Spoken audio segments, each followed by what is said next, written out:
Today, we're going to pull back the curtain on the internet and look at the one secret language that holds together every single website you've ever visited. I mean, think about it. You click, you scroll, you watch videos, but what's the invisible skeleton that gives it all its shape? How in the world does your browser know that this is a heading, and that is a paragraph, and an image is supposed to go right over there? Well, it turns out there's a master plan, a foundational blueprint that tells your browser exactly how to construct the page you're looking at. And that blueprint, that secret language, is called HTML. So here's what we're going to cover. We'll start with what that blueprint actually is. Then we'll break down its most important parts. We'll get into why its structure is so incredibly crucial, look at its modern upgrade, and then wrap up with the tools you'd use to write it yourself. All right, let's dive right in. What exactly is this secret blueprint that basically runs the entire web? Okay, so HTML stands for Hypertext Markup Language. Let's break that down. Hypertext is just a fancy word for the links that connect web pages to each other. You know, the very thing that makes the web a web. And markup language? That just means it's a language that uses tags to mark up the text, telling the browser how to display everything. My favorite way to explain this is the house analogy. If you're building a house, HTML is the frame.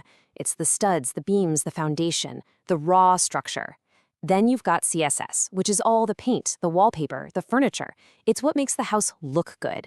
And finally, you have JavaScript. That's the electricity and the plumbing. It makes things happen. It's what lets you flip a light switch or turn on the faucet. So sticking with that house idea, let's look at the anatomy of the blueprint itself. Every single HTML document has two essential parts, kind of like the two most important sections of any house plan. Every page is split into these two main sections. First, you have the head. This is all the behind-the-scenes stuff. The title you see in your browser tab, links to those CSS style sheets we mentioned, and other data for the browser. It's all the setup. Then you have the body, and this is the main event. It's everything you actually see and interact with on the page. All the text, the images, the buttons, the whole shebang.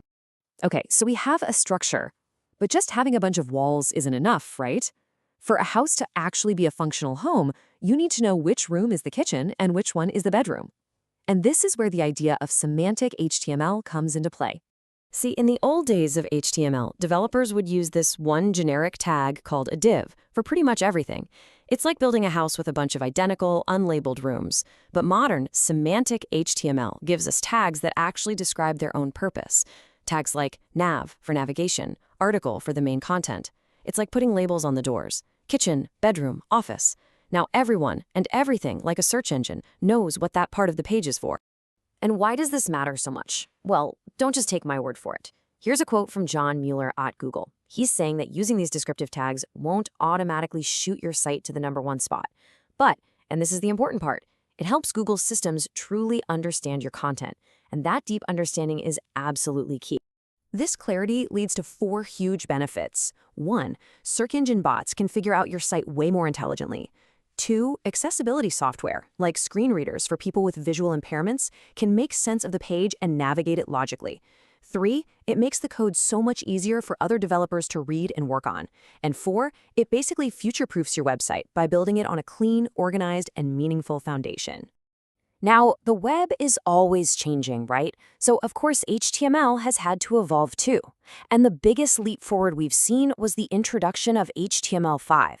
It was like a massive top-to-bottom renovation for the entire web's blueprint. Before HTML5 really took hold, there was this other thing called XHTML, and it was extremely strict. You make one tiny little error, and your whole page could just break. But the web is a messy place, so the industry eventually decided that was a bad idea. HTML5 came along and embraced flexibility. It was designed to be more practical and forgiving, which just makes so much more sense.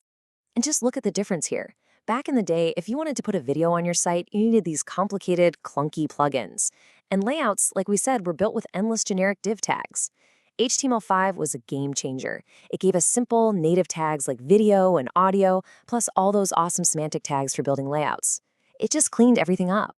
And that's not all. HTML5 also packed the toolbox with some incredible new features. The canvas element lets you draw graphics and animations right in the browser.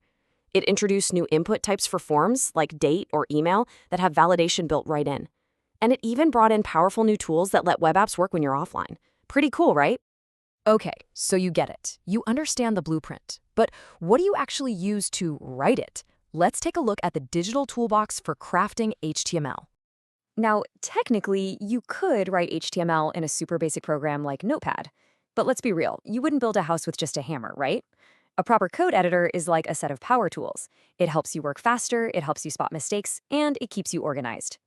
The best editors all have a few key things in common. Syntax highlighting colors your code, which makes it way easier to read.